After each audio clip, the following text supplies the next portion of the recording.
Kabanata 1441. Tame Head Spell. Alam mo ba kung bakit hindi ko pinatay si Juan noong nakaraan? Iniligtas ko ang kanyang buhay dahil naisip ko na ang mga bagay ay magiging mas kawili-wili kapag may isa pang mouse sa paligid, ngunit dear, kailangan ko talagang ibigay ito sa iyo. All of you must still be ngayon, nasaan na ba kayo? So, I turned to GPE as a last resort. After that, I published your news and post it on the underground darknet. Ahem. With a bounty of billions of dollars. Napatulala si Tyr. Pagkatapos, saglit, naramdaman niya ang malakas na lamig na tumataas sa kanyang likuran. Tyr, tama ang sinabi mo. Susunod na magsisimula ang aktwal na laro. Good luck. Pagkasabi niyon, may nagmula sa kabilang dulo ng telepono. Ibinaba na ang tawag sa telepono. Sa sandaling ito, bumilis ang tibok ng puso ni Tyr. Nakatayo lang siya na may masamang pakiramdam na bumabalot sa buong katawan niya. Ang araw ay lumulubog sa kanluran, isang bakas ng natitirang sinag ng araw ay nasa kalangitan. Ang klima ay tropikal, kaya hindi ganoon kainit ang panahon sa panahong ito ng taon. Halos araw-araw, maraming bata ang pumupunta sa ilog para maligo at maglaro. Sa baog na bulubunduking nayon, ang pagligo sa ilog ay walang alinlangan na isa sa iilang libangan ng mga batang ito. Sa oras na ito, ilang batang may maitim na balat ang naglaro sa ilog sa small river sa labas ng Springwell Village. Tingnan mo, ano yon? Sa oras na ito, biglang itinuro ng isang bata na nasa 7 o 8 taong gulang ang langit at sumigaw. Napatingin ang lahat sa langit at may nakita silang umaaligid sa hangin. Ha! Ulo ba ng tao yan? O baka yung drone na pinag-uusapan nila sa labas? Ang 7 o 8 bata sa loob ng ilog ay pawang nakatingala sa hangin. Ang lumilipad sa hangin sa oras na ito ay talagang ulo ng tao. Sa ilalim ng ulo ng tao ay may magandang haba ng bituka. Ibagsak natin ito at tingnan natin. Ang mga batang ito ay medyo bata pa, at hindi nila alam kung ano iyon. Kaya kahit na ang bagay na iyon ay isang tunay na ulo ng tao, iisipin nila na ito ay isang drone na dinisenyo upang magmukhang isang ulo ng tao. Kaya, ang pinakamatandang bata ay agad na pumulot ng isang bato sa ilog at inihagis ito sa ulo ng tao sa hangin. Hindi ganoon kataas ang paglipad ng ulo. Ito ay mga 7 o 8 metro sa ibabaw ng lupa. Ang bato ay hindi tumama sa ulo, ngunit nagulat sa ulo na bumuhos sa makapal na malamig na pawis. Babuka pa lang ng ulo ang bibig para magmura, pero sa pagkakataong ito, dumarami na ang mga batong dumarating sa kanya. Bam bam bam! Ang tuloy-tuloy na alon ng mga bato ay tumama sa ulo na parang mga bala. Sa lalong madaling panahon, ito ay mahinang nabugbog. Hindi nagtagal ay hindi na kinaya ng ulo at diretsyong nahulog mula sa hangin sa tubig. Pumunta tayo doon at tingnan natin. Ang isa sa mga batang lalaki ay lumangoy patungo dito sa pinakamabilis niyang makakaya. Sumunod, kinuha niya ang ulo ng tao mula sa tubig. Ha! Drone ba talaga ito? Bakit parang totoong ulo ng tao? Tingnan mo nga ang balat nito. Madulas at mainit. Pagkasabi niyan, tinusok ng maliit na bata ang noo nitong ulo ng tao. Ang sumunod na segundo, ang ulo ng tao na nakapikit ay biglang bumukas ang mga mata at ibinuka ang bibig at gumawa ng kahindek-hindek na ekspresyon sa maliliit na bata. Arg! Sa sobrang takot ng batang iyon ay agad niyang itinapon ang ulong iyon. Ilang beses na umiling ang ulo sa hangin. Pagkatapos, lumipad ito patungo sa isang maliit na burol sa harapan nila. Sa oras na ito, 4 o 5 tao na nakasuot ng black shaman costume ang nakatayo sa likod ng burol. Walang alinlangan, sila ay mga Thai shaman. Ang isa sa kanila ay napapaligiran ng iba sa gitna. Ang shaman na iyon ay may katawan lamang na walang ulo. Noon lang, lumipad pabalik ang ulong nabasa ng tubig at bumagsak pabalik sa ibabaw ng sariling walang ulong katawan. Sumunod ay ginamit niya ang kanyang kamay para ituwid ang kanyang ulo ng ilang beses bago niya ito tuluyang naayos. Paano ito, guro? Ang nayon ba ay Springwell Village? Si Juan Yates at iba pa ba ay nagtatago doon? Sabay tanong ng isa sa mga shaman. Mukhang galit na galit at nagmura ang shaman na iyon, na-practice ko na ang tame head spell na ito sa buong buhay ko, at naisip kong magagawa nito na mag-ehersesyo ngayon, ngunit hindi ko inaasahan na pagtatawanan ako ng ilang mga bata. Yung mga brats.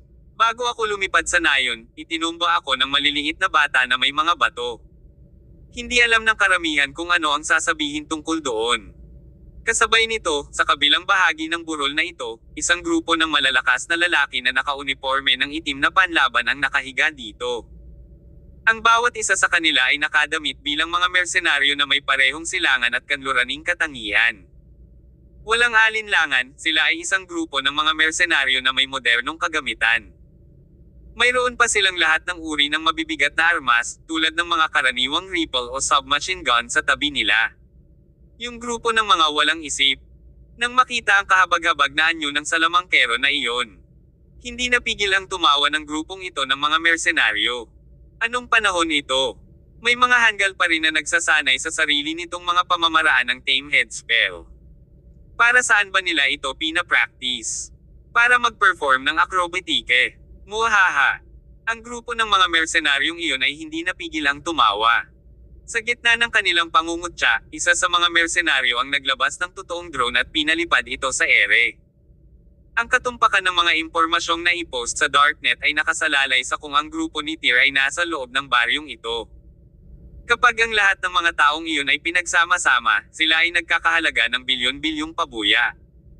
Kaya't kung matagumpay nating maibaba ang mga ito, kung gayon hindi natin kailangang mag-alala tungkol sa pera sa buong buhay natin. Parang may hinahanap ang grupo ng mga mersenaryo. Ang mga drone na kanilang kinokontrol ay lumipad ng maayos patungo sa nayon ng Springwell. Kami ang unang bounty hunters na dumating dito. Kailangan nating kumilos ng mabilis. Ang mga miyembro ng Regal Palace na iyon ay maraming kaaway sa international arena. Nang malaman ng lahat na sila ay nasa desperado na sitwasyon, maraming organisasyon ang nagpadala ng kanilang mga tao upang sipain sila. Kapag nakababa na sila, sunod-sunod na darating ang mga kalaban natin. Kung dahan-dahan tayo, kapag ang iba ay sumugod mamaya, hindi na tayo magkakaroon. Huwag kang mag-alala basta sigurado tayo na tama ang destinasyon natin, makakalipat na tayo agad. Branch daw ito ng Regal Palace, kaya kinukonsidera din ang mga taga-nayon bilang miyembro ng kanilang organisasyon. Ang gobyerno ay naglabas ng pabuya para sa buong Regal Palace. Maaari nating patayin ang lahat ng mga nayon para sa pera. Ito ay mahusay. Hindi madaling kumita ng pera. A penny earned is a penny to keep. Tumango ang lahat ng mga mersenaryong katabi niya. Nagbiro pa nga ang isa sa kanila, hindi naman matatalo ang drone natin di ba? Hindi naman. Ang drone natin ay kayang lumipad ng mahigit 200 metro ang taas. Para hindi ito matamba ng maliliit na bato ng mga bata. Muhaha. Kabanata 1442. Huwag guluhin ang shaman. Hindi napigilan ng mga mersenaryong iyon ang muling tumawa nang maalala ang eksena, kung saan ang ulo ng shaman na iyon na nagpractice ng tame head spell ay itinumba ng grupo ng mga batang iyon gamit ang mga bato. Agad na nakuha ng kanilang mga tawanan ang atensyon ng mga shaman na iyon. Hindi sa walang alam ang mga shaman na iyon. Natural, naiintindihan nila na ang mga mersenaryong ito ay kinukutya sila. Ang shaman na iyon ay nagpractice ng tame head spell sa loob ng ilang dekada. Gayunpaman, ito ay nangangailangan ng malaking tiyaga at lakas para sa isang shaman upang mahuli ito. Gayunpaman, ang isang shaman na nakakaalam ng spell ay tiyak na maituturing na isang top-rank figure sa Evil Hearts community ng Southeast Asia. Hindi niya akalain na tatawanan siya ngayon dito. Kaya, paano ito makakayanan ng shaman na ito? Ang grupong iyon ng mga shaman ay sabay-sabay na humakbang patungo sa grupong ito ng mga mercenary. Nang makita ito, ang mga mersenaryong iyon ay nanatiling mapagbantay at itinutok ang mga baril sa kanilang mga kamay sa grupo ng mga shaman. Anong gusto mo? Anong tinatawa-tawa mo? Mukhang seryoso ang shaman na iyon na nangunguna, na may bahid ng galit. Haha! Ano bang problema mo sa pinagtatawanan natin? Are you guys mocking me? Biglang naging malamig ang tono ng shaman na iyon. Paumanhin ka agad. Humihingi ng tawad. Naaliw ang grupo ng mga mersenaryong iyon. Tumayo ang isa sa malalaki at matipunong lalaki, hinugot ang pistol sa kanyang baywang, at itinutok sa noo ng shaman. Ininsulto niya, "How dare you ask us to apologize to you? Alam mo ba ang tungkol sa mataas na teknolohiya? May alam ka ba tungkol sa thermal weapons? Paano ka pa rin maniniwala sa mga bagay tulad ng tamang scenes? I mean, nandito din kayo ngayon para sa grupong Juan Yates at Dear Summers. I have a word of advice for you all. None of your supernatural means will work here. You guys better umalis. In case, you all will wet yourself sa laban mamaya. Muhaha. Tumawa ng malakas ang lahat ng mersenaryong iyon. Ngunit, syempre, sila ay mga matatag, at nakaligtas din sila sa pagbagsak ng dugo sa larangan ng digmaan. Kaya naman, gaya ng inaasahan, hindi nila masyadong inisip ang grupong ito ng mga shaman. Gayunpaman, nang gustong ipagpatuloy ng matipunong lalaking iyon ang kanyang panunuya, biglang naging solemn na ang ekspresyon ng kanyang mukha sa oras na ito. Sa sumunod na segundo, unti-unting napalitan ng gulat ang pagiging seryoso niya. Pagkatapos, itinapon niya ang baril sa kanyang kamay na parang nakuryente. Pagkatapos noon ay patuloy pa rin ang paghampas niya sa katawan gamit ang dalawang kamay. Ibinigay nito sa iba ang pakiramdam na para siyang sinapian. Pardes, ano bang nangyayari sa'yo? Lahat ng mersenaryo sa tabi niya ay nagulat nang makita ang nangyari sa kanya. Arg! Ang mersenaryong nagngangalang Pardes ay patuloy na sumisigaw sa takot. Pagkatapos, nagsimula siyang kumamo at humampas sa katawan habang gumulong-gulong sa lupa. Mga ahas! Ang daming ahas! Umalis ka sa akin! Hayop kayong lahat, lumayo ka sa akin! Ang lalaking iyon ay tila takot na siya ay nasa bingit ng pagbagsak ng pag-iisip. Halatang wala sa katawan niya, pero bakit siya kumilos? Anong ginawa mo sa kanya? Sa wakas, nakapag-react ang dalawa pang mersenaryo. Itinaas nila ang mga rifle sa kanilang mga kamay at itinutok ang kanilang mga sandata sa mga shaman na iyon. Gayunpaman, ang ilang mga pagbabago ay nangyari sa mga mata ng shaman sa oras na ito. Parang lumiliit ang mga mata niya. Ilang mersenaryo ang nakapansin sa kakaibang mga bilog pagkatapos ng mga bilog ng glow na lumitaw sa loob ng kanyang mga mata. Arg! Kaagad pagkatapos, ang mga mersenaryong ito ay bigla ding nagpakawala ng nakakatang na hiyawan. Ganon din ang reaksyon nila sa malaking lalaking iyon kanina. Inihagis nila ang baril sa kanilang mga kamay sa takot, napahigis sa lupa, at patuloy na iginugulong ang kanilang mga katawan na parang kinukulam. Hanggang ngayon, napagtanto ng mga mersenaryong ito ang katakutin ng grupong ito ng mga shaman. Sa makatuwid, hindi na sila naglakas loob na tuyain ang mga shaman na ito, bawat isa sa kanila ay may kilabot sa kanilang mga mata. Guru, pasensya na po. Guru, pakiusap, iangat mo ang spell at huwag na lang ang mga kapatid natin. Sabay na pumunta ang pinuno ng mga mersenaryong iyon. Puno siya ng paggalang. Ang shaman na iyon, gayunpaman, ay hindi gumawa ng anumang hakbang upang masira ang kanyang spell kaagad, ngunit itinuro ang nanonood ng drone sa gilid at hiniling, ibigay mo sa akin iyan. Okay, Master. Ang mga mersenaryong iyon ay hindi nang ahas na lumaban sa anumang paraan. Sabay-sabay nilang ibinigay ang drone viewer na iyon sa shaman na iyon. Tumingin ang shaman na iyon sa screen. Ang bawat frame nito ay nakakuha ng mga ultra-high definition na larawan. Sa katunayan, ito ay mas malinaw kaysa sa kanyang sariling mga mata. Sa sandaling ito, medyo natulala ang shaman na ito. Nagsanay siya ng husto para sa kanyang tame head spell sa buong buhay niya. Ngunit, sa kasamaang palad, nakamit lamang niya ito ng may malaking tagumpay hindi pa nagtagal. Pagkatapos, sa wakas, handa na siyang umalis sa bundok at maayos na magsimula ng isang bagay sa kanyang mga kasanayan. Ngunit, hindi ba't ang mga high-tech na device na ito sa panahon ngayon ay matagal nang natalo sa kaya niyang magawa? Dito. Noon lang, biglang tinuro ng shaman na iyon ang screen viewer ng drone na iyon. Ipinakita sa screen sina Clifford Han, Juan Yates, at iba pa sa gitna ng kanilang laban. Ang kamera ng drone ay nag-zoom in mula sa malayo at hindi nila ito masyadong makita. Kaya naman, hinailan ng mersenaryong katabi ng shaman ang kamera palapit. Hindi nagtagal ay lumabas sa screen si Clifford at iba pang mga mukha.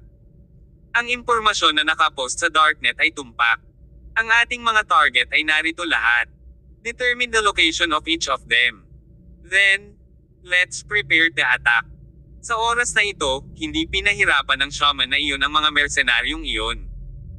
Nagkaroon sila ng iisang layunin, at hindi nagtagal ay naabot ng magkabilang panig ang isang kasunduan sa kooperasyon. Magkasamang papasok sa nayon ang dalawang grupo. Pagkatapos, papatayin nila ang lahat sa loob ng nayon at ibabahagi ang bounty ng pantay-pantay. Humanda sa pagkilos. Ang lahat ng mga mersenaryo ay nagkarga ng kanilang mga bala sa kanilang mga rifle. Ang ilan ay nakabalot pa ng isang buong hanay ng mga bala sa kanilang mga balikat.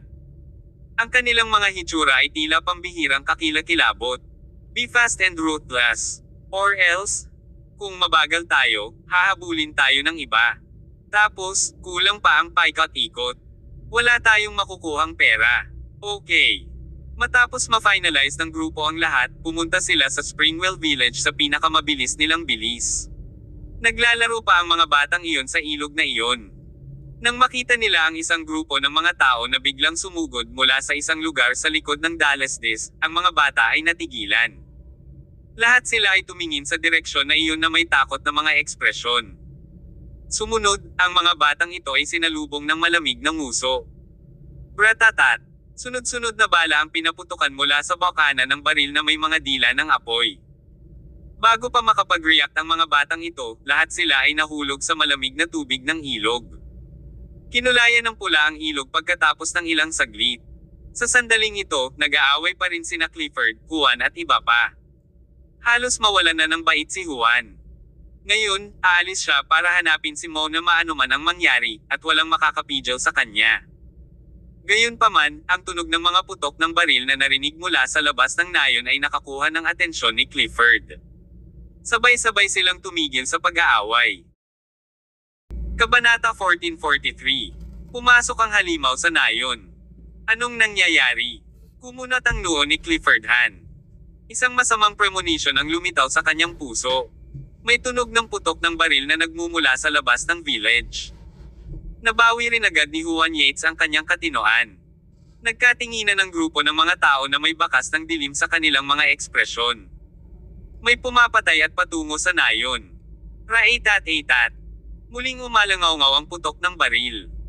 Ang grupong iyon ng mga mersenaryo at shaman ay kumilos na parang mga sundalong pumapasok sa village upang lipulin ang lahat sa pasukan ng Springwell Village at patayin ang sinumang nakita nila. Ang buong Springwell Village ay tumataghoy. Sa wakas, nagsitakas ang mga taga-nayon, nagpanik. Sino itong mga taong ito? Agad na galit si Clifford at ang iba pa. Gayunpaman, hindi sila nagdalawang isip at nagmadaling pumunta sa pasukan ng nayon. Hindi nagtagal, magkaharap ang magkabilang panig. Ang mga mersenaryong iyon ay nagtaas ng kanilang mga baril at pinaputukan si Clifford at iba pa. Kumalat silang apat sa sobrang bilis. Ang bawat galaw nila ay kasing liksi ng cheetah, at agad nilang nilapitan ang grupong iyon ng mga kaaway. Agad na nag-away ang magkabilang panig. Hindi lamang ang grupo ng mga mersenaryong iyon ang may mga baril sa kanilang mga kamay, ngunit mayroon din silang malakas na kapangyarihang panlaban. Kung hindi sila magkakaroon ng lakas ng loob na pumunta dito at tugisin si Juan, Pierce Summers, at ang iba pa. Gayunpaman, alin ang naruroon ngayon ay isang ordinaryong manlalaban. Ang Palace Master ay naroon. Gayon din ang dalawa sa mga hari. Ang natitirang dalawa ay nagkataong miyembro din ng 18 general mula sa Regal Palace. Napakaganda ng ganitong lineup. Ang labanan ay sumiklab. Si Clifford at ang iba ay lumaban tulad ng mga ani mula kung saan-saan. Ang magkapatid ay patuloy na kumikitil sa buhay ng kanilang kaaway. Hindi nagtagal, ang grupong iyon ng mga mersenaryo at shaman ay hindi na makalaban sa kanilang mga pag-atake. Sa oras na ito, ang shaman na iyon na nag-practice ng tame head spell ay biglang tumitig sa Iron Mask sa gilid. Sa sandaling magtama ang kanilang mga mata, tila biglang nawala ng diwa ang Iron Mask. Kaagad pagkatapos, biglang nagsimulang sampilan ang Iron Mask sa kanyang sariling katawan, at isang matinis na sigaw ang lumabas sa kanyang bibig. Iron Mask, ano ang nangyayari sa iyo? Nang makita ito, si Don Quixote, na pinakamalapit sa Iron Mask, ay napansin ang kanyang kakaibang pag-uugali, at ang pagkalito ay lumitaw sa mga mata ni Don Quixote. Snake! Gayunpaman, hindi sinagot ng Iron Mask ang kanyang mga kapantay.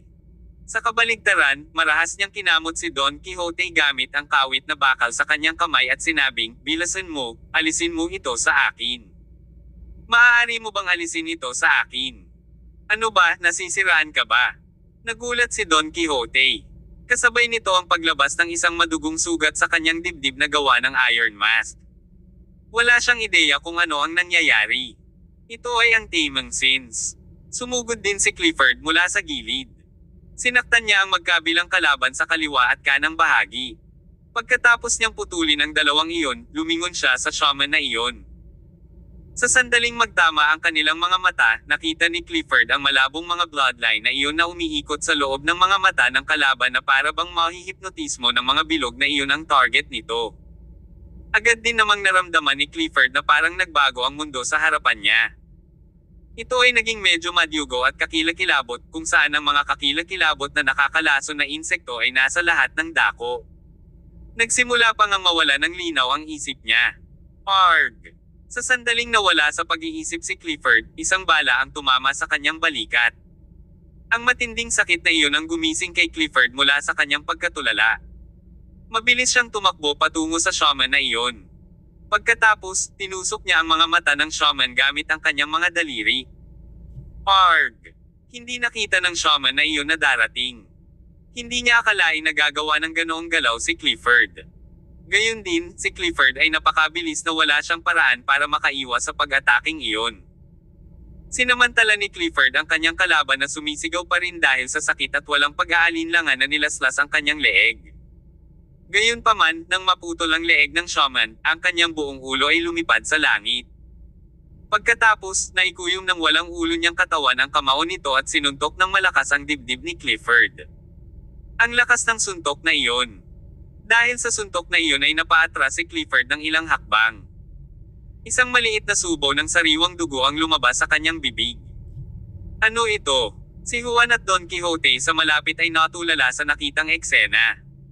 So this guy can separate his head from his body for real. Ito ay isang kakaibang pangyayari. Gumamit si Juan ng mace na inagaw niya sa kamay ng isang mersenaryo at sumugod sa walang ulong katawan ng salamangkero na iyon. Sinaksak niya ang katawan ng shaman ng ilang beses sa loob ng 2 o 3 segundo. Ang ulo ng shaman, na lumilipad pa rin sa hangin, ay biglang bumulwak ng isang subo ng dugo na may pagsisisi at pagbibitiw sa kanyang mga mata. Kaagad pagkatapos, nakita nila ang ulo na nahulog mula sa hangin. Tila hindi malinaw na narinig ni Clifford ang huling salita ng shaman na iyon, ang tame head spell ay may maliit na halaga. Sa ngayon, ang labanan ay tumagal ng ilang minuto. Pagkatapos, sa wakas, ang lahat ng mga mersenaryo at shaman ay halos napatay ni Clifford at ng kanyang mga kapatid. Maya-maya pa ay tumakbo na rin sa gilid nila si Tyr na nakarinig ng gulo. Pagdating niya, nilipol na ni Clifford at ng iba pa ang lahat ng mga kalaban. Ang mga bangkay ay nakahiga sa lahat ng dako sa lupa. Parang nakakakilabot ang eksena. Halos madilim na ang langit. Dinig na dinig pa rin ang mga panaghoy ng mga taga-nayon. Ang grupong iyon ng mga bounty hunters ay pumasok lamang sa nayon kanina at nagsimulang patayin ang mga taga-nayon ng Springwell Village. Maliban sa mga batang naligo sa ilog sa labas ng nayon, mahigit 100 ng mga taga-nayon ang kanilang napatay. Parami ng parami ang mga taong nagkukumpulan sa kanilang direksyon, maging ang punong nayon na si Serek at ang iba pa ay dumating. Maraming taga-nayon ang tila natakot, ngunit kakaunti lamang ang nagreklamo na dinala ni Tyr at ng iba pa ang mga pumatay sa kanilang nayon. Katulad ng inilagay noon ni Juan at ng iba pa. Ang grupong ito ng mga taga-nayon ay lubos na mapagkakatiwalaan. Ang Regal Palace ay matagal nang naging kanilang espiritual na paniniwala. Boss, halika dito sandali. Tinawag ni Clifford si Tyr sa tabi at sabay bulong sa kanya na kompromiso siguro ang lokasyon natin. Baka taga-nayon. Hindi sila. GPE yun. GPE. Ang puso ni Clifford ay tumibok ng malakas. Hindi ba masyadong unethical ang GPE na ito? Boss, hindi mo pa ba unsure ang sarili mo sa GPE? Ayon sa rules nila, hindi nila pwedeng i-reveal ang whereabouts mo. Ngunit hindi kayo nakasiguro. Hindi nakaimik si Tyr. Sinadya ni Darkshire ang larong ito sa atin. Binili niya ang iyong posisyon mula sa GPE at pagkatapos ay inihayag ang ating kinaroroonan sa Darknet at minarkahan ang presyo para sa ating mga pabuya. Kung tama ang aking pagtatantya, ang pag-atake na ito ay unang alon pa lamang. Mas maraming bounty hunters ang darating sa lalong madaling panahon. Ano? Clifford cursed viciously, kapag nakabalik akong buhay sa pagkakataong ito, tiyak na huhukayin ko ang GPE na iyon. Stop complaining now. Dapat dumating na ang mga bounty hunters na yan. Hindi makatao. Kapag dumami na ang bounty hunters mamaya, malalagay sa panganib ang mga taga-baryo na ito. Ngayon, kailangan muna natin silang tulungan. Kabanata 1444. Lahat ng mamamatay ay nagtipon. Ano bang nasa isip mo? Napatingin si Tyr Summer sa malaking bundok sa likod ng Springwell Village. Pagkatapos, tinawag niya ang punong nayon, si Serek, para lumapit. Tila na stress at natatakot si Serek. Sila ay mga simpleng magsasaka na nanirahan sa Springwell Village sa loob ng ilang dekada. Hindi pa sila nakakita ng ganoong eksena noon. Palace Master Summers, tiyak na hindi taga-nayon namin ang nag-leak ng balita. Kaya dapat maniwala ka sa amin. Nag-aalala si Serek na baka maghinala si Tyr at iba pa na may nunal sa mga taga-nayon. Kaya agad niyang ipinaliwanag ang mga ito. Tumango si Tyr at inalo siya, "Of course I believe you guys. This location is certainly not revealed by you guys but by others. So, Village Chief, siguradong marami pang kaaway na late na pupunta dito. It will be very dangerous. Kaya kailangan mong tipunin ang lahat ng tao sa loob ng nayon at lumikas sa lugar na ito ngayon." Ano? Napatulala si Serek saglit. Nagtaka siya kung bakit parang nag-away sila. Napakunot ng noo si Tyr at nagtanong, "Bakit ka pa nag-aalangan tungkol dito?" Wala naman. Nagmamadaling umiling si Serek at nagpaliwanag, "But Mr. Summers, what about you guys? What will happen to all?" Huminga ng malalim si Tyr, at kaagad, isang malakas na aura ang sumabog mula sa kanyang katawan.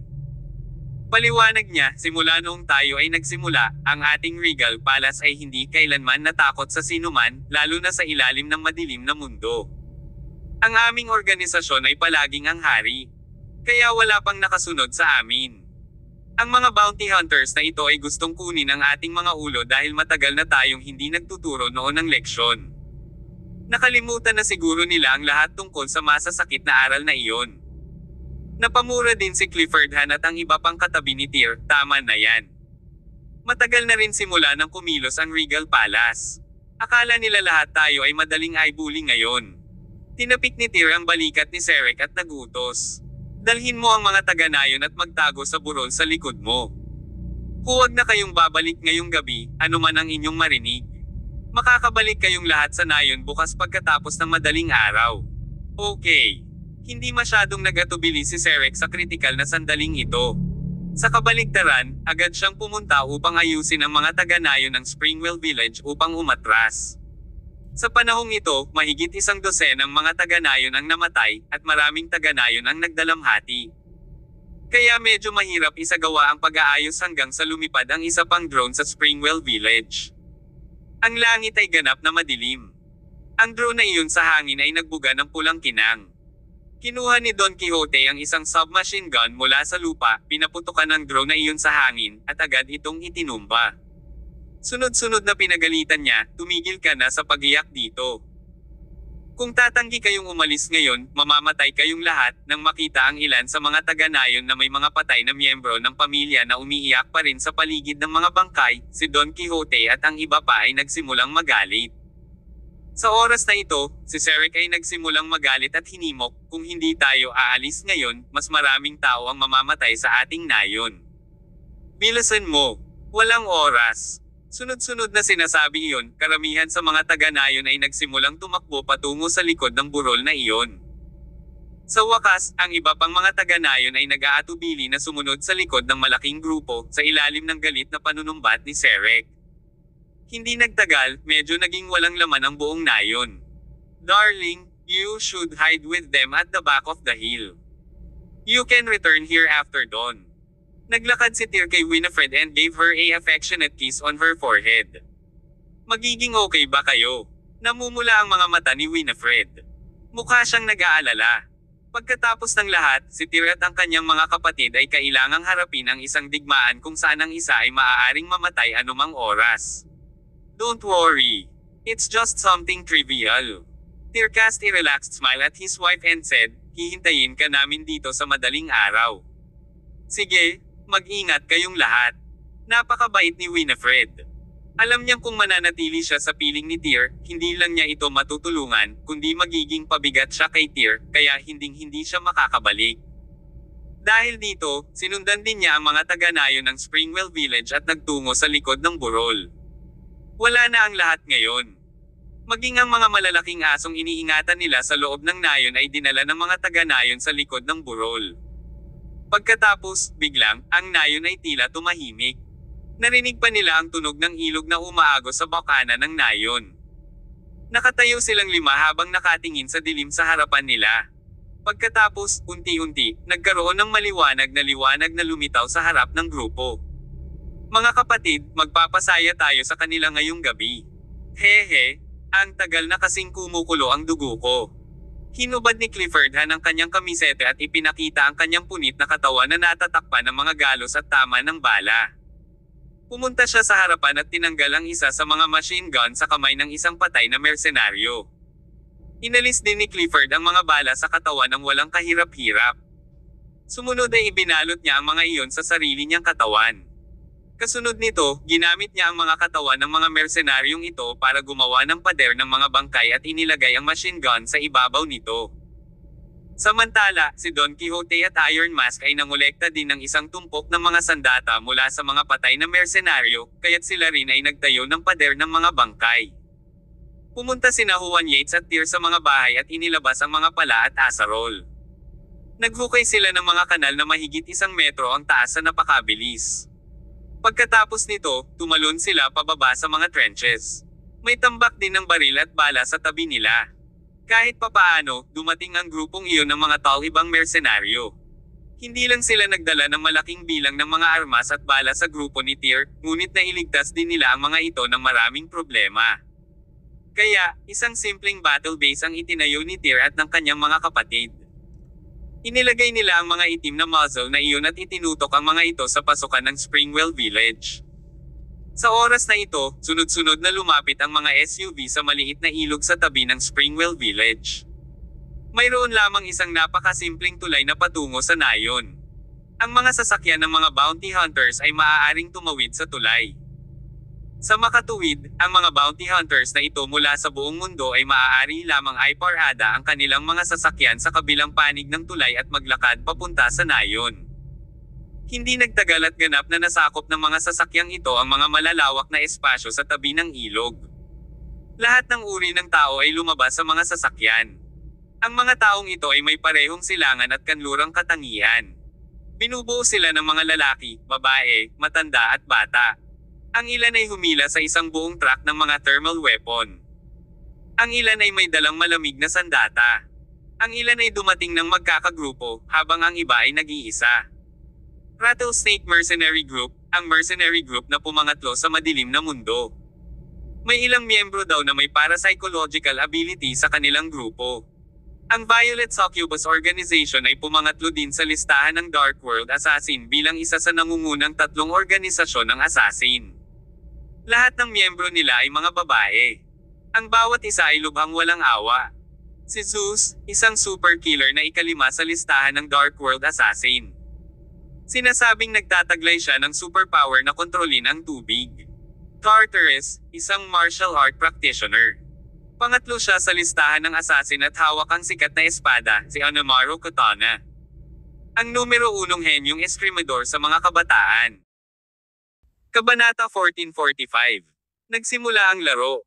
Sa kanyang mga unang taon, ang Leviathan ay isang makabuluhang powerhouse sa sinaunang Muay Thai stream. Nang maglaon, nagretiro siya mula sa Muay Thai arena at naging underground assassin. Kilala na siya ngayon bilang God of Killers. Isang grupo ng hindi gaanong sikat na mercenaryong team sa gilid ang unang gustong pumunta dito para patayin ang grupo ni Tyr at kunin ang mga reward ng bounty. Gayunpaman mayroon din silang miyembro na may espesyal na kakayahan sa loob ng pangkat. Sa makatuwid, lubos silang kumpiyansa sa kanilang mga kakayahan.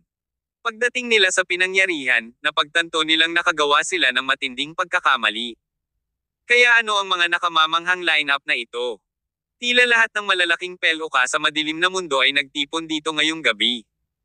Ang bawat koponan at karibal na kanilang nabanggit ay nagtamasa ng mahusay na katanyagan sa madilim na mundo.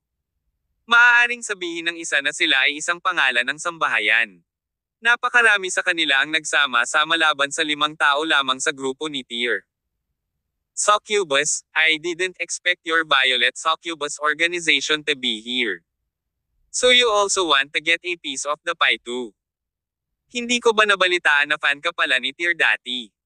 Sa sandaling ito, isang matipunong lalaki ang lumapit sa isang napakagandang babae na nakasuot ng purple na bodysuit at bahagyang banibiro, nabalitaan ko na may kakaiba kang fetish. Mahilig ka sa mga bangkay ng lalaki. Kaya, pagkatapos nating patayin si Tyr mamaya, ay itabi mo ba ang bangkay niya at makisaya sa kanya? Sumimangot si Succubus.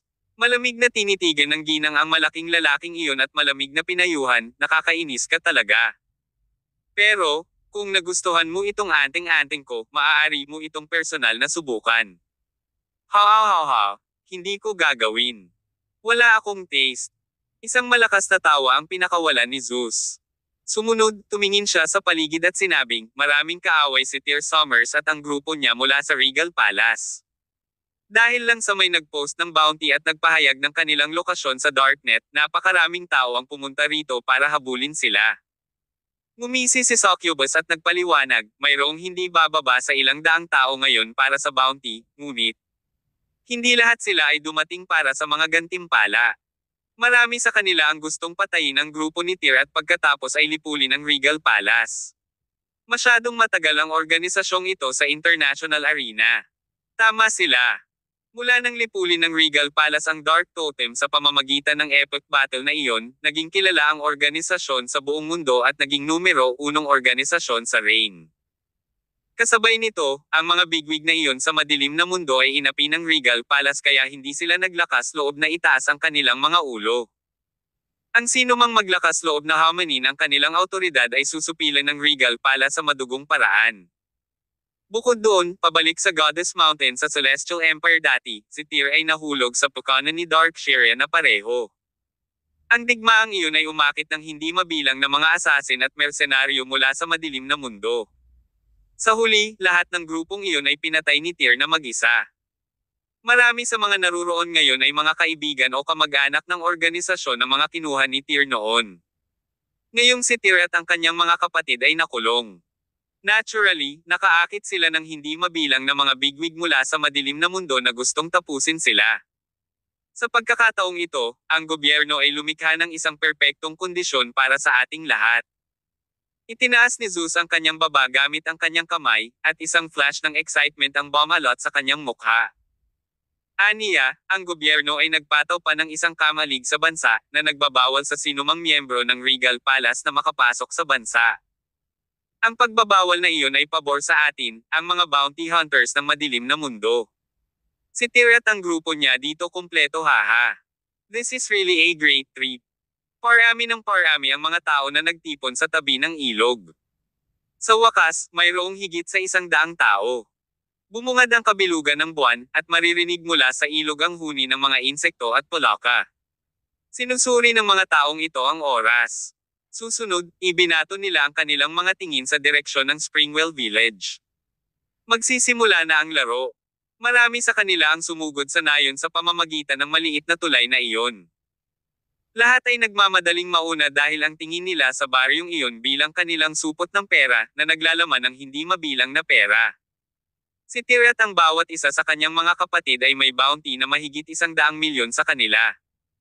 Kasama ng iba pang international bounty reward, ang mga taong ito ay maaaring nagkakahalaga ng hanggang ilang bilyong dolyar.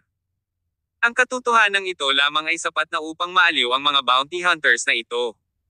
Wow ha! Naaamoy ko na ang pera. Sumirit ang ilang mamamatay tao sa pananibik. Pagkatapos, nagmadali silang pumasok sa nayon.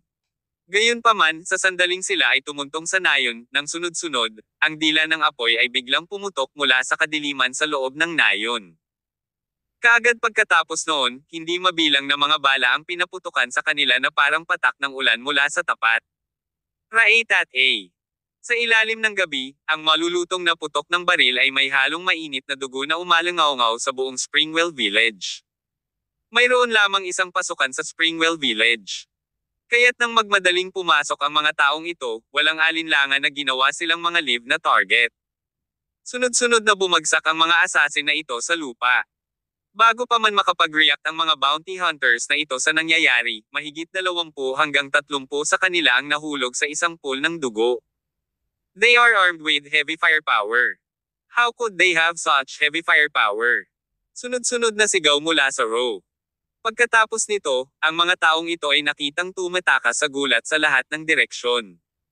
Kaagad, nawala ang momentum na mayroon sila sa simula. Nakahiga sina Tyr at iba pa sa pinaghandaan nilang trenches kanina. Gayunpaman, patuloy nilang hinaila ang gatilyo at kitili ng buhay ng mga bounty hunters na sumugod na parang naglalaro sila ng isang nakakatuwang laro. Gayunpaman, si Tyr at ang iba pa ay may limitadong bala.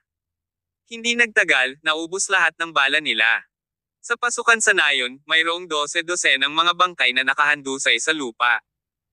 Medyo madyugo ang buong eksena. Tapos na ang warm-up. Susunod, opisyal na magsisimula ang laro. Inilabas ni Tyr ang kanyang armor dagger at umakyat mula sa trench. Ang kanyang figure ay kumikislap, at siya ay sumayaw sa bilis ng 9 steps to disorientation. Gumamit siya ng sobrang kakaibang bilis para sumugod sa mga tulala na mangangaso ng bounty. Saksak. Masiglang sumayaw ang punyal sa kamay ni Tyr. Isang lalaki ang papatayin sa bawat laslas niya. Sabay-sabay na gumagalaw sina Clifford Han, Juan Yates, at ang iba pa. Hawak nila ang iba't ibang malamig na sandata sa kanilang mga kamay at nagsiwalat ng isang malagim na eksena sa ilalim ng kalangitan sa gabi. Matagal nang nagtatago si Tyr at ang kanyang grupo sa Springwell Village, at nakatanggap sila ng lahat ng uri ng masamang balita. Sa yugtong ito, malayo rin sila at nalulumbay sa pangyayari, lalo na si Juan. Pakiramdam niya ay masisiraan na siya. Kaya maganda na lang na samantalahin niya ang pagkakataong ito para ilabas ang kanyang mga frustrations.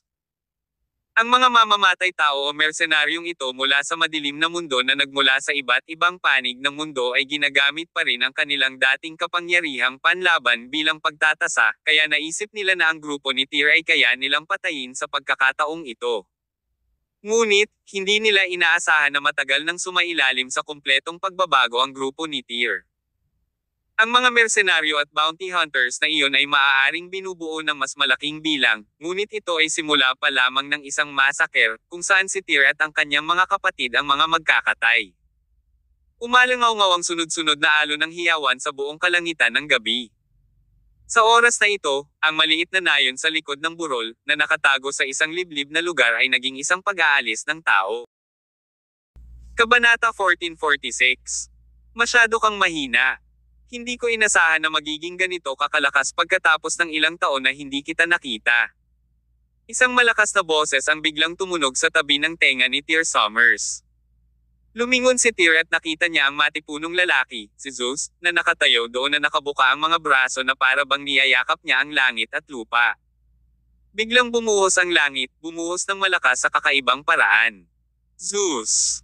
Matagal nang hindi naging aktibo si Tyr sa Western Dark World, kaya medyo malabo ang alaala niya kasama ang maraming matandang kaibigan. Natutuwa akong naaalala mo pa rin ako, Palace Master. Hehe. Ngumiti ng mahina si Tyr. Inasikaso niya ang isa pang assassin na nagtangka ng palihim na pag-atake na may isang makinis na laslas habang ang mga mata ay mariing nakatutok kay Zeus. Sinabi ni Tyr, naaalala ko na minsan ay nakipagsosyo ka sa isa sa mga kapatid ng aking Regal Palace, si Black Caesar, ngunit pagkatapos ay ipinagkanulo mo siya para sa isang libro.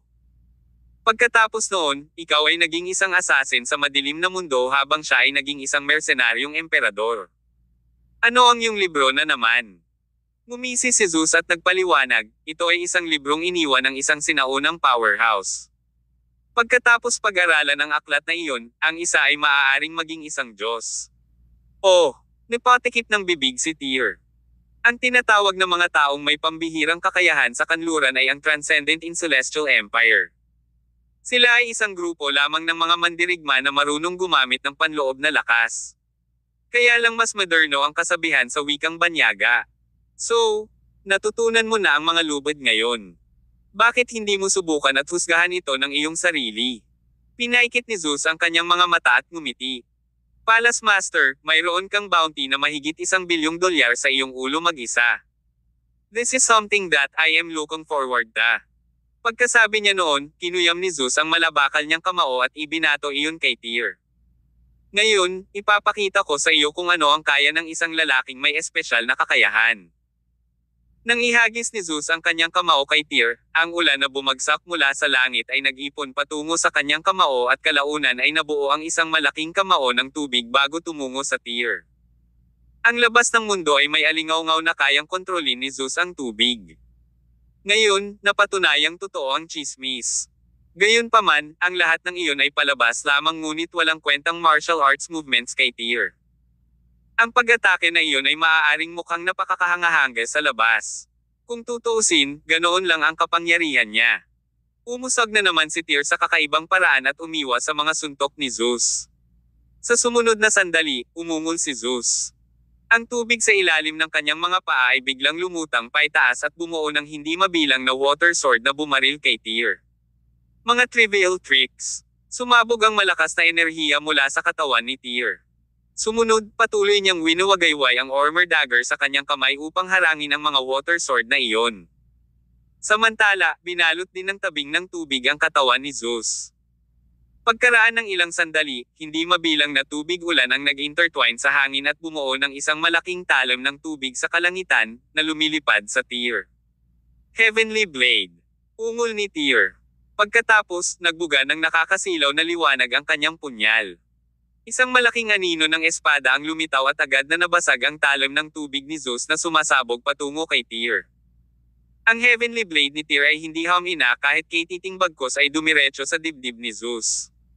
Isang dagwang tagpi ang namumulaklak sa dibdib ni Zeus.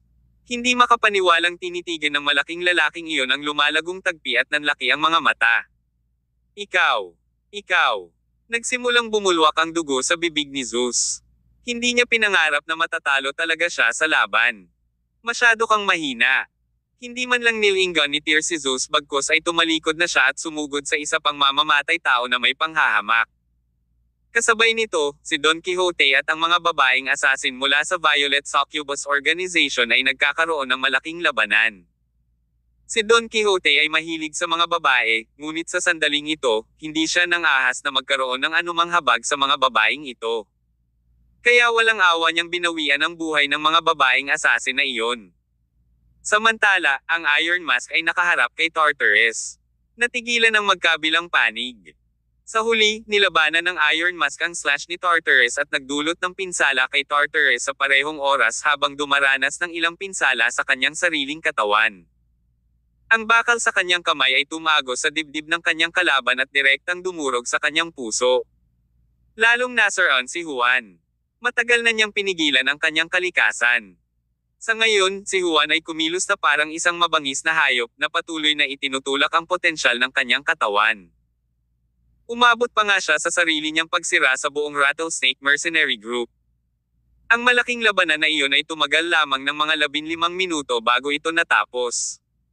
Pagkatapos noon, nilipol ni Tyr at ng kanyang kumpanya ang higit sa kalahati ng 100 assassin o mersenaryo mula sa madilim na organisasyon sa buong mundo. Ngayon lang talaga napagtanto ng mga natitirang killer ang kabigatan ng usapin. Ang kanilang mga target ay maaaring binubuo lamang ng 5 tao, ngunit ang kanilang kapangyarihan ay matagal nang lumampas sa kanilang pangunawa. Iyon ang ikalawang alon ng mga pag-atake na nakatagpo ng grupo ni Tyr ngayong gabi. 20 minuto lang ang inabot ni Tyr at ng kanyang mga kaibigan para talunin ang mga assassin. Ngunit alam nila na ang mga pumatay na pumunta dito para patayin sila ngayong gabi ay higit pa sa mga naroroon. Bukod doon, may mas malalakas na kalaban na sumugod sa kanila. Ang gabing ito ay nakatadhana na maging isang gabing walang tulog. Pagkatapos nilang harapin ang pangalawang alon ng mga pag-atake, inulit ni Tyr at ng iba pa ang kanilang lumang diskarte. Una, kinolekta nila ang lahat ng thermal weapons na dinala ng mga assassin at mersenaryong ito. Pagkatapos, pinagpatong-patong nila ang kanilang mga bangkay upang gawing pader at hintayin ang pagdating ng susunod na alon ng kanilang mga kaaway. Makalipas ang halos kalahating oras, sigurado, dumating ang ikatlong alon ng mga kalaban. Binubuo din ito ng iba't ibang mga mersenaryo at mga mamamatay tao mula sa madilim na mundo, na marami sa kanila ay nag-cross ang landas ni Tyr noon. Si Tyr at ang kanyang mga kaibigan ay gumawa ng napakaraming mga kaaway sa madilim na mundo sa mga nakaraang taon. Ngayon, noong sila ay nagdurusa sa isang boycott, napakaraming tao ang dumating mula sa lahat ng sulok ng mundo upang hampasin sila kapag sila ay nalulumbay. Ngunit, si Tyr at ang kanyang mga kapatid ay hindi iyon nabahala. Pagkatapos ng lahat, ang mga taong ito ay pumunta dito upang hanapin ang kanilang kapahamakan. Ito ay katulad ng dati, kung saan pinatay ni Tyr at ng iba pa ang lahat ng ilaw ng Springwell Village. Ang buong nayon ay nababalot ng makapal na patong ng kadiliman. Nakikita lamang ng mga tao mula sa labas ang tanawin sa loob ng nayon, sa makatuwid, hindi nila naisip kung ano ang sitwasyon sa nayon. Gayunpaman, ang moment ng ang mga taong ito ay tumuntong sa nayon ng Springwell, sila talaga ay tumuntong sa kamatayan. Ito ay ang parehong lumang diskarte tulad ng dati, ang mga putok ng baril ay nagsimulang tumunog, at binawian ng buhay ang karamihan sa kanilang mga karibal. Pagkatapos nito, si Tyr at ang kanyang mga kapatid ay lalaban ng may malamig na sandata at papatayin ang mga mandirigma na nagmula sa tapat, isa-isa. Di nagtagal, ang ikatlong alon ng pag-atake ay ganap na nalabanan ni Tyr at ng kanyang mga kaibigan. Ang mga armas na dala nila ay muling nagbigay ng bala sa grupo ni Tyr. Pagkaraan ng ilang sandali, natagpuan ni Tyr at ng kanyang mga kapatid ang kanilang sarili na suportado ng mas maraming bala. Nang dumating ang mga natitirang alon ng mga mamamatay tao o mersenaryo, hindi na nila kinailangan pang lumabas sa mga kanal. Pagsapit ng 10:00 ng gabi, napatay na ni Tyr at ng kanyang mga kapatid ang 7 alon ng pag-atake. Isa pa, parang wala nang masyadong mamamatay na natitira pagkatapos. Habang lumilipis ang panahon, sila ay nagiging mas nakaka-relax dahil ang mga bala na dala ng mga ito ay sobra-sobra. Ang pasukan sa Springwell Village ay halos nalagyan ng makapal na patong ng mga bangkay, na nagbigay sa mga tao ng hindi mapakali na pakiramdam. Nang mapansin ng magkapatid na wala nang mamamatay na darating mula sa kabilang panig, si Clifford at ang iba pa ay tila nadismaya. Napakatagal na panahon na mula nang sila ay nag-away ng buong puso tulad ngayong gabi. Bagamat una nilang inakala na makakalaban sila sa epikong digmaan hanggang madaling araw, hindi nila inaasahan na matatapos ang labanan ng ganoon kaga. Kabanata 1447. Kuya, please spare my life. Tiningnan ni Tyr Summers ang oras at sinabing, halos 11:00 na ngayon. Maaaring may susunod pang mga asasin, ngunit tiyak na hindi sila darating sa malaking sukat. Napakaraming mga bangkay dito. Kailangan nating linisin ito. Tumayo ka. Ayaw nating takutin ang mga taga-nayon bukas ng umaga. Tumango ang grupo. Samantala, pumunta si Juan Yates sa bahay ni Serek para humanap sila ng makakain na pambubusog ng kanilang tiyan. Pagkatapos nito, nakakita sila ng ilang asarol at pala at isang lugar na may malambot na lupa sa tabi ng ilog at naghukay ng hukay. Ang mga lalaki na ito ay mga powerhouse. Mabilis silang naghukay ng hukay. Kasunod nito, ang grupo ay gumugol ng 2 oras sa paghuhukay ng isang malaking butas sa bukid sa tabi ng ilog. Older Dawn, Iron Mask, pumunta kayong dalawa sa nayon at maghanap tayo ng langis at panggatong, bilin ni Tyr. Sa oras na ito, isa-isang itinatapon nila ni Clifford Han ang mga bangkay na iyon sa hukay. Alauna ng umaga, dumating ang isa pang grupo ng mga mamamatay tao. Gayunpaman, nang makita nila ang ginagawa ni Tyr at Clifford, nataranta ang grupo ng mga mamamatay tao. Noong una, binalak nilang pumunta rito para makibahagi sa pay. Gayunpaman, hindi nila inaasahan na masaksihan nila ang paglilibing sa mga bangkay ng mga pinaslang nila. Patuloy na kinakalagkad ni Clifford at Tyr ang mga bangkay na iyon sa gilid ng malaking hukay at inihahagis ang mga bangkay sa butas. Napakaraming bangkay na halos nakatambak sa maliit na bundok ng mga bangkay sa tabi ni Tyr at iba pa. Rattlesnake Mercenary Group, Violet Succubus Organization, Zeus, Tartarus, Black Devil, Narvi. Ito. Sa ilalim ng madilim na liwanag ng buwan na iyon, ang grupong ito ng mga mamamatay tao, na dumating, ay parang nagyelo ang dugo sa kanilang mga katawan nang mapagmasdan nilang mabuti ang mga mukha ng mga bangkay na iyon. Anong nangyayari dito? Isang lamig ang bumalot sa likod ng grupong ito ng mga mamamatay tao. Ang kanilang lakas sa pakikipaglaban ay hindi masama, ngunit ang kanilang mga kakayahan ay mas mahina kung ihahambing kay Zeus at sa iba pa. Naglakas loob ba silang ipagpatuloy ang kanilang misyon ng napakaraming malalaking peluka mula sa madilim na mundo ang namatay dito? Hindi sila nang ahas, syempre. Tumakbo. Iyon ang tanging ideya na lumitaw sa kanilang isipan sa panahong ito. Bawat isa sa kanila ay parang nakakita ng multo. Sa wakas, ang mga lalaking ito ay tumalikod at nagbold. Nandito na pala kayo. Anong tinatakbuhan nyo? Hinabol sila ni Tyr. Ngayong gabi ay hindi eksakto ang kanilang unang pakikipagtagpo sa mga mamamatay tao na umalis sa bisperas ng isang labanan. Komento ni Tyr, hindi pa nga kayo nakakaaway, pero naisipan na ninyong tumakas sa eksena. Lahat kayo ay walang profesional na etika. Tyr. Kuya Summers, please spare my life. Let me live. May isang mamamatay na lumuhad sa kinatatayuan, patuloy na yumuyuko kay Tyr at nagsusumamo, Kuya Summers, patawarin mo kami. Nahuhumaling lang kami sa mga multo. Paumanhin, napadaan lang kami dito. Hindi namin inaasahan si Kuya Summers at ikaw. Nandito na talaga ang mga lalaki, Kuya Summers. Hehe. Isang kakaibang tawa ang lumabas sa bibig ni Tyr. Kinasusuklaman niya ang mga bounty hunters na ito mula sa madilim na mundo sa kaibuturan. Handa silang gawin ang lahat alang-alang sa pera, tulad ng isang grupo ng mga langaw na nakakainis sa mga tao. Sa kasamaang palad, hindi ito ang unang pagkakataon na nakabangga si Tyr sa ganoong grupo ng mga langaw, na talagang nakakapagod at nakakadiri. Sa tingin nyo, madali lang angkinan ang ulo ko, di ba? Ngumisi si Tyr. Lumabas na sa kamay niya ang armor dagger. Kuya Summers, iligtas mo ang aming buhay. Iligtas mo kami, pakiusap. Spurt. Kinailangan ni Tyr na gumamit ng ganitong klaseng aral para turuan ang mga taong ito mula sa madilim na mundo. Kailangan niyang ipaalam sa kanila na kahit siya at ang mga miyembro ng Regal Palace ay nasa desperado na sitwasyon, hindi sila ganoon kadaling guluhin. Ang kahabag-habag na hiyawan ay umalangaw-ngaw mula sa lahat ng dako habang ang dugo ay tumalsik sa lahat ng direksyon. Hindi nagtagal, ilan pang mga bangkay ang idinagdag di sa tumpok ng mga bangkay bago ang tabing ilog ng Springwell Village. Isa-isang kinaladkad ni Tyr ang mga bangkay na ito at sinabi kay Clifford sa gilid, President Han, masyadong maliit ang hukay na hinukay mo. Kailangan mong palakihin ito ng kaunti. Wala na ba talagang katapusan? Nagmura si Clifford at muling sinimula na indayog ang asarol na nakalagay sa gilid. Hindi nagtagal, ang hukay ay napuno ng mga bangkay.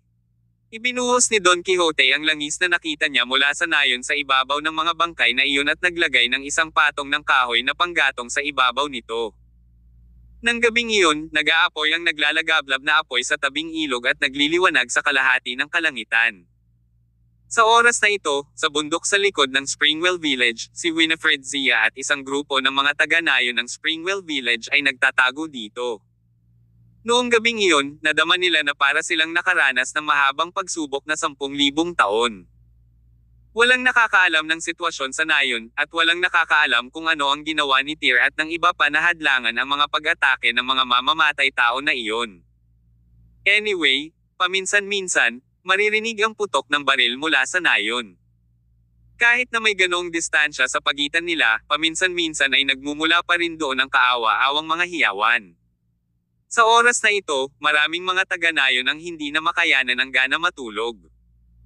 Gayunpaman, hindi kailanman ipinikit ni na Winifred at Serek ang kanilang mga mata, nakatitig sila sa direksyon ng nayon ng may kaba, at palagi silang natatakot. Mukhang nasunog ang nayon. Sa pagkakataong ito, biglang tumuro si Serek sa isang direksyon at tila balisa. Baka may nangyari na kay Tyr at sa iba. Biglang tumayo si Winifred at sinabing, This cannot be. Kailangan kong bumalik sa village at tingnan. Miss Zia, hindi ka talaga makakapunta dyan. Hinawakan siya ni Serek at sinabing, I have promised to Mr. Summers that I will take good care of you. Kaya, tiyak na hindi ka makakapunta doon. Hindi, kung may mangyari man kay Tyr, walang saysay na mamuhay akong mag-isa. Hinding-hindi. Pinigilan naman ni Serek si Winifred sa bicumbency, Miss Zia, how about this? Why don't you wait here for a while? I'll get my son to go back there and take look. Pagkasabi noon, ginaising ni Serek ang humihikab na si Simir at inutusan siya, bumalik ka sa nayon ngayon at tingnan mo ang sitwasyon. Mag-ingat ka. Okay. Hindi naman tumanggi si Simir. Tumango lang siya at sabay takbo papunta sa village. Wala namang mangyayari sa kanya, di ba? Nag-aalalang tanong ni Winifred. Sagot ni Serek, huwag kang mag-alala, Miss Zia. Sanay na si Simir, at pamilyar ang anak ko sa terrain ng village. Kaya ligtas siyang makatakas, kahit na may mamamatay tao sa nayon. Tumakbo si Simir pabalik sa nayon sa isang iglap. Ang buong Springwell Village ay empty sa oras na ito. Napuno ang hangin ng masangsang na amoy na pinaghalong pulbere at dugo. Ito ay napaka hindi kanais-nais kapag pinagsama sa amoy ng putik. Tumakbo ang binata patungo sa kinaroroonan ng apoy at maingat na nilapitan ito. Tapos, dahil madilim na, bigla siyang natapilok at bumagsak sa lupa. Nang imulat niya ang kanyang mga mata, diretsyong nakatingin siya sa mga mata ng isang bangkay, puno ng dugo ang mukha nito. Pakiramdam ni Simir ay parang natakot siya at hindi na mamalayan na sumigaw sa sandaling iyon. Sino nandyan? Si Juan, nakalagkarin na sana ang bangkay para ilibing sa hukay, ay biglang umikot at tinutukan ang baril na dala nito sa direksyon ng sigaw. Mr. Yates, huwag mo akong barilin. Ako ito. Kabanata 1448. Nag-aalala ako na magkakaroon sila ng bangungot. Nang makita ni Simir si Juan Yates na nakatutok sa kanya ang itim na nguso na iyon, natakot ang binatang iyon sa labas ng kanyang talino. Kuya Yates, dahan-dahan lang. Ako ito. Ako ito. Sabay na nagpakilala si Simir. Nakilala ni Juan si Simir. Kaya tinanong niya, Simir, anong ginagawa mo dito? Itinabi ni Juan ang baril sa kanyang kamay na may bakas ng pagtataka sa kanyang mukha. Sa gitna ng pagkataranta ay may halong galit, pinagalitan niya, hindi ba't sinabi namin sa inyong lahat na hintayin mo kami sa likod ng burol at babalik na lang pagkatapos ng madaling araw? Bakit ngayon ka lang tumatakbo pabalik dito? Nagmamadaling paliwanag ni Simir, Kuya Yates, si Miss Zia ang labis na nag-aalala sa inyo. Gusto niyang bumalik sa nayon at tingnan ang sitwasyon. Nag-aalala ang aking ama na hindi niya siya mapigilan, kaya pinapunta niya ako at tingnan. Kuya Yates, tapos na ba ang labanan? Natalo mo na ba lahat ng mga mamamatay na yan? Malapit na matapos. Nang marinig na binanggit ni Simir na si Winifred Zia ang gustong sumama, natural na walang masabi si Juan, at tumigil din siya sa pagsaway kay Simir. Kuya Yates, bakit may napakalaking apoy na naglalagablab sa labas ng nayon? Ano ang nangyayari doon? Tanong ni Simir habang walang kamalay-malay na naglalakad patungo sa pasukan ng nayon. Pagkalabas niya ng village gate ay nakita niya si Tyr at iba pa na nagtatapon ng mga bangkay na iyon ay isa-isa sa higanting hukay ng apoy. Biglang nakaramdam ng goosebumps si Simir sa buong katawan. Hindi niya napigil ang halos mapasigaw, at pagkatapos ay hindi niya namamalayan na tinakpan ang kanyang bibig. Kuya Yates, ito. Pinilit ni Juan ang kanyang bibig at sinabi, iyan ang mga pumatay sa ibang taga-nayon. Ilang tao ang pumunta dito ngayong gabi? May 2 o 3 daang tao, ngunit nandoon silang lahat ngayon. Tinuro ni Juan ang fire pit doon. Pagkatapos, kinaladkad niya ang 2 pang bangkay papunta dito at hinimok, may ilang oras pa bago magdon. Dapat kang bumalik at sabihin kay Winifred na maayos tayong lahat, ngunit huwag kang babalik bago madaling araw. Bumalik kapag sumikat na ang araw. Okay. Nagmamadaling tumango si Simir. Nang tingnan niya ang mga bangkay sa ibabaw ng hukay, naramdaman niyang nanunuyot ang buong katawan niya. At saka, huwag mong sabihin sa mga taga-nayon. Nag-aalala ako na baka mabangungot sila kapag nalaman nila iyon. Okay, Kuya Yates. Hindi na naglakas loob si Simir na magsalita pa. Masyadong nakakatakot ang eksena sa harapan niya. Napaka-creepy para sa napakaraming bangkay na itinapon sa isang malaking hukay at sinunog. Pagkaalis ni Simir, patuloy na kinaladkad ni Juan ang iba pang mga katawan at itinapon sa hukay. Tumigil nga ang apoy hanggang mag-alas 5 ng umaga. Ang hangin ay napuno ng isang malakas na aroma ng inihaw na karne. Nang umihip ang ihip ng hangin, lumutang pa ng ilang milya ang halimuyak ng inihaw na karne. Sa wakas tapos na ang lahat. Pinuno ni Tyr at ng iba pa ang hukay ng lupa, na tinakpin ito ng makapal na patong ng lupa. Huminto lamang sila nang walang makitang bakas ng nasa ilalim. Sana hindi umulan ng malakas saglit.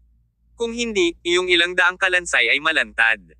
It will turn into another paranormal incident then. Sumunod na tumayo si Tyr at ang kanyang mga kapatid at naglinis ng sarili sa tabing ilog. Pagkatapos noon, muli silang bumalik sa nayon. Kinuha ng magkapatid ang hose ng tubig mula sa pinakamalapit na bahay ng mga taga-nayon upang banlawan ang dugo mula sa kanilang pintuan. Ang gawaing iyon ay tumagal ng isa pang oras. Nang malinis na ang lahat ay sumikat na ang araw. Pagod na pagod ang 5 sa nangyari buong magdamag. Boss, na-compromise na ang posisyon natin. Delikado kung magpapatuloy pa tayo dito, nakakunot noong sabi ni Clifford. Makakatakas tayo kung may mangyari, pero nag-aalala ako na maapektuhan ang mga naninirahan dito.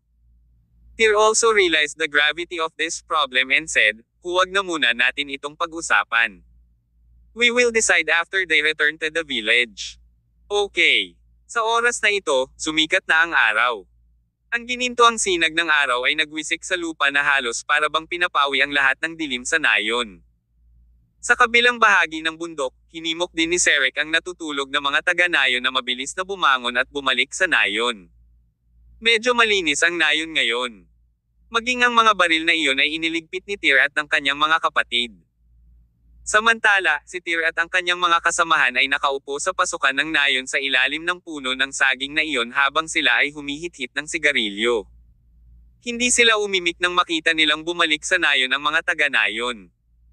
Tinawag ni Tyr si Serek na lumapit at sinabi sa kanya, kagabi, mahigit 12 ng mga taga-nayon ang namatay. Alam kong nagdadalamati ang mga taga-nayon para sa kanilang mga pamilya. Dahil dito, nais kong mag-alok sa iyo ng taos-pusong paghingi ng tawad sa ngalan ng Regal Palace. Sinabi iyon, hiniling ni Tyr kay Serek na ibahagi ang kanyang bank account number sa kanya at inilipat kaagad sa kanya ang 3 milyong taibat. Nanginginig sa takot si Serek at sinabing, Mr. Summers, napakalaking halaga nito. Mabait na ang iyong organisasyon sa Springwell Village natin. Hindi namin kayo masisisi lahat dito. Hindi pa nakakita si Serek ng ganoon kalaking halaga ng pera. Sa sobrang takot niya ay halos lumundag na ang puso niya sa dibdib niya. Ibang usapan iyon. Tyr gave a heavy pat on Serek's shoulder and said, dapat mong hawakan ang pera at ipamahagi ito sa mga taga-nayon dito. Pagkatapos naming malutas ang aming kasalukuyang suliranin, bibigyan ka namin ng higit pa upang pasalamatan ang Springwell Village para sa lahat ng iyong tulong sa oras na ito. Bukod dyan, dapat mong ipaalam sa mga taga-nayon na lahat ay umalis sandali sa Springwell Village. Hilingin sa mga taga-nayon na pumunta sa ibang mga lugar at manirahan sa kanilang mga kamag-anak. Para sa mga hindi makapunta sa kanilang mga kamag-anak, maaari mo silang bigyan ng kaunting pera. Hilingin sa kanila na pumunta sa lungsod at umupa ng isang tirahan, pagkatapos ay maaari na kayong bumalik pagkatapos ng 1 buwan. Tumango si Serek. Naintindihan niya ng buo ang ibig sabihin ni Tyr. Nalantad ang Springwell Village, kaya maaaring may mga susunod na bumisita sa lugar na ito. Sa makatuwid, ang kanilang nayon ay isang napakadelikadong lugar na dapat puntahan sa ngayon. Kung gayon, Mr. Summers, ano ang susunod mong gagawin? Sumagot si Tyr, huwag kang mag-alala sa amin. We will figure out it by ourselves. Well, there is no time to lose. You should go on and pass the message around agad. Ngunit, muli, walang sandali na mawawala. Okay. Kaya, ipinadala ni Serek ang mga salita ni Tyr sa mga taga-nayon ng nayon ng Springwell. Hindi gaanong nagsalita ang mga taga-nayon matapos makinig sa mga utos na iyon. Inayos na lang nila ang kanilang mga gamit at lumabas ng village sa maayos na paraan. Sa tanghali, muling natahimik ang buong nayon. Pansamantalang umalis ang lahat sa nayon, si Tyr lang at ang grupo niya ang naiwan. Buong gabi kayong abala. Siguradong gutom na kayong lahat ngayon. I'll cook something for you all. Bumalik si Winifred sa bahay ni Serek, kinuha ang natitirang pagkain, at nagsimula ng apoy upang magluto. Si Tyr at ang iba ay nakaupo sa looban, bawat isa ay may malungkot na mukha. Boss, aalis na ba tayo dito? Tanong ni Clifford. Umiling si Tyr at sumagot, no, we're not leaving. We should just stay here. Kabanata 1449. Dalawang pagpipilian. Sabi ni Clifford Han, now that our location has been exposed. If we continue to stay here, what if may dumating ulit para sa atin? Sa pagkakataong ito, ang mga dumating ay ang mga bounty hunters mula sa madilim na mundo. Paano kung malaman ng mga awtoridad ng gobyerno ang tungkol sa lugar na ito, at mayroon tayong direktang salungatan sa kanila? Pagkatapos, ang mga bagay ay uunlad sa entablado na wala sa ating mga kamay. Si Tyr, gayunpaman, ay kumilos ng mahinahon at sinabing, hindi pupunta rito ang mga opisyal. Anong ibig sabihin nito? Sabi ni Tyr, ang buong pangyayari ay ginawa lang ni Darkshire. Sadyang ipinamahagi niya ang ating balita sa Darknet sa tulong ng GPE para maakit ang mga mamamatay tao ng madilim na mundo na susunod sa atin. Gusto niya lang tayong kasuklaman. Dahil marami na tayong nagawa sa kanya ng mga ganitong bagay. Obviously, noong nahuli ni Darkshire si Juan dati, nagawa niyang patayin siya. Gayunpaman, pinili niyang palayain siya sa huli, na nagpapakitang wala si Darkshire. Sapat na kasiyahan. Kaya, walang sinumang na awtoridad na pupunta dito kahit na alam ng kanilang top brass ang ating kinaroroonan, hindi sila pupunta dahil naghihintay sila na tayo ang magkusap para mahanap sila. Kumuha ka sa paghahanap sa kanila. Tama ka. Tumango si Tyr at nagpaliwanag, mayroong 9 na araw pa bago opisyal na magtagumpay si Zikma sa trono ng Ma-royal family. Pero, at the same time, engaged din siya kay Mona. So we will need to make a move sa araw na iyon. We have been staying here for quite some days with no intention to leave the country. Hindi ba't dahil gusto nating tapusin ang usaping ito sa kanila at ayusin ang usaping ito? Kung ganoon, tiyak na magkakaroon tayo ng showdown sa kanila sa wakas. Huminga ng malalim ang lahat at sinabing, pero, 5 na lang tayo. Ano na ang nangyayari kay Jim Zabinski? Bakit hindi pa dumarating ang mga miyembro ng Regal Palace? Hindi sila makapasok.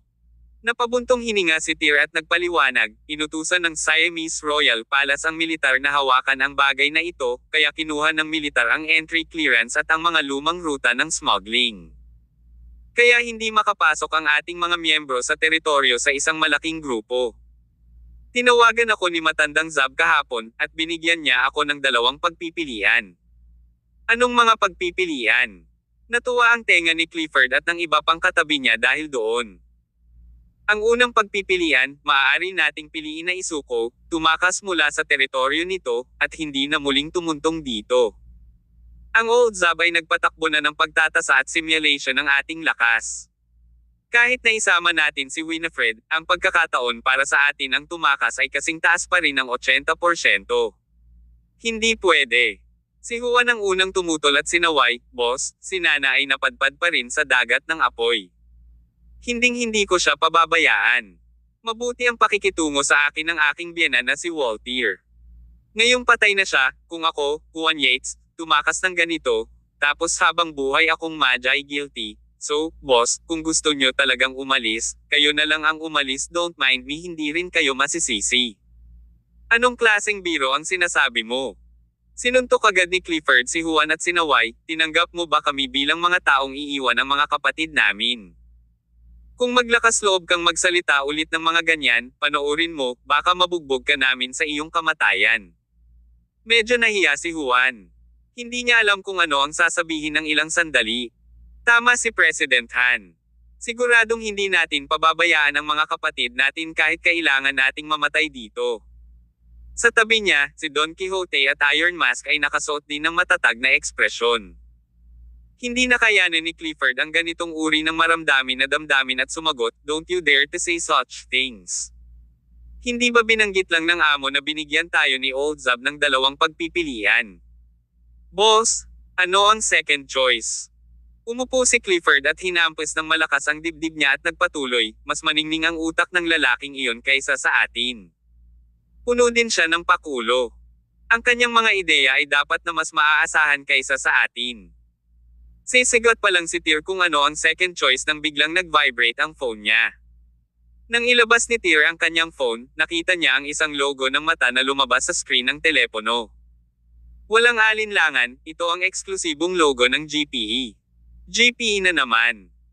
Pagdating sa GPE, si Tyr ay napuno ng nakakulong na galit dahil pakiramdam niya ay mas maluwag at maluwag ang pagpapatakbo ng organisasyong ito sa kanilang negosyo na propesyonal na etika sa kasalukuyan.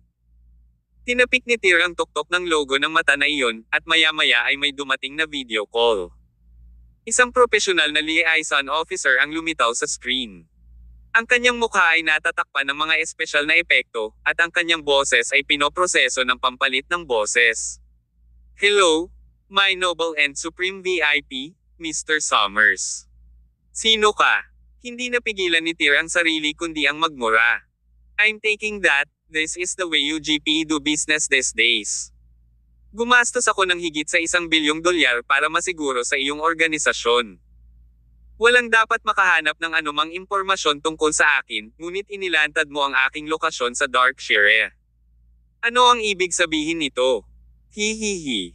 Sa pagkakataong ito, ang GPE ay kasing galing ng pag-uusig kay Tyr at sa kanyang mga kaibigan. Gayunpaman, ang GPE liaison officer na iyon sa video ay tila hindi siya humihingi ng tawad.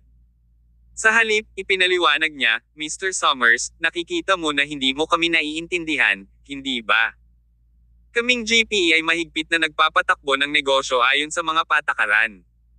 Walang ganap na mga irregularidad dito. Hindi kami nagbebenta ng anumang impormasyon tungkol sa iyo sa Darkshire, kaya hindi namin nilabag ang mga patakaran. Pumunta lang sa amin si Darkshire para bumili ng impormasyon ni Mr. Iron Mask at Mr. Don Quixote. Well, what do you say? Pagdating sa negosyo, hindi naman kami pwedeng mawala ng GPE ng pera, diba? Gaya ng inaasahan, tama ang hula ni Tyr. Ito ang tinatawag na rules ng GPE. Sa halip, ibinente nila ang impormasyon ng Iron Mask at Don Quixote sa iyo, Tyr Summers, kaya hindi nila nilabag ang mga patakaran. Kaya wala kang dapat sisihin kapag kasama mo sila, diba? Hindi lang si Tyr, pati si Clifford at iba pa ay nagpipigil ng subo ng dugo.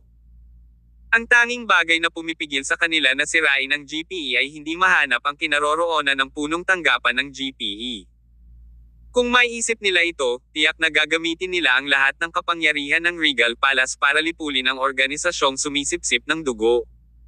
Mr. Summers, this incident can also be viewed as a loophole too. So, dapat mas pagtuunan mo ng pansin. Sinubukan siyang payuhan ng GPE liaison officer sa kabilang bahagi ng video na may tame time na mga salita at mabuting hangarin, Mr. Summers, para maiwasang maulit ang ganitong bagay, iminumungkahi kung isiguro mo ang lahat ng hari at general ng iyong Regal Palasyo, kasama ang pamilya at mga kaibigan mo sa Celestial Empire kasama namin. Nakikita ko na medyo marami ka pang dapat takpan, lalo akong nag-apply sa management para mag-alok sa iyo ng discount. Sa pagsasalita tungkol dyan, kinuha ng liaison officer ang calculator at nagsimulang magpindot ng ilang numero sa calculator. Ang kanyang bibig ay patuloy na bumubulong ng ilang mga numero, 3 beses 3 ay katumbas ng 9, 9 na 9 ay katumbas ng 81. Ginamit niya ang calculator upang gawin ang kanyang pagkalkula. Kabanata 1450. Ang regalo mula sa GPE. Nang masaksihan ni Tyr at ng kanyang mga kasamahan ang eksena, nag-init sila sa galit. Kailangan bang maging isang malaking bully ang GPE? Mr. Summers, I have done the math for you. Kung balak mong bilhin ang buong insurance, we can offer you a 30% discount. Ang kabuuang halaga ay magiging 13.65 billion US dollars. Natahimik si Tyr sa alok ng GPE. Pinipigilan ng gana na basagin ang kanyang telepono, saway niya sa malamig na boses, stop this nonsense. I am not buying it. Nako, nakakahiya. Itinabi ng GPE liaison officer ang calculator. Kung magbago ang isip mo mamaya, walang ganoong offer. Sa sobrang frustrated ni Tyr ay parang bumulaga na siya ng subo ng dugo. Sa mga araw na ito, ang GPE ang tanging organisasyon na maaaring makaasar sa kanya. Noon pa man ay tinuturing niyang si Darkshire ang pangunahing kaaway ng Regal Palace, ngunit ngayon, tila ang kanyang tunay na kalaban ay si GPE. This time, GPE na ang nagkusa na makipag-ugnayan sa akin. Kung may sasabihin ka sa akin, sabihin mo lang. Ayokong mag-aksaya ng oras at effort sa pinagsasabi mo, bulalas ni Tyr. Nodding, the liaison officer on the screen explained, Mr. Summers, medyo may utang na loob din sa iyo ang boss namin tungkol sa insidenteng ito. Kaya, maaari kaming magbigay sa iyo ng ilang kapaki-pakinabang na impormasyon ng libre. Sa wakas, lalaki na ang ugali ng amo mo sa pagkakataong ito. Itinaas ni Tyr ang gitnang daliri sa screen. Ang opisyal ay awkwardly umubo ng 2 beses at nagprotesta, "Mr. Summers, ang aming amo ay isang dakilang Diyos. Walang sino man ang pinapayagan na lapastanganan siya. Sino ka?"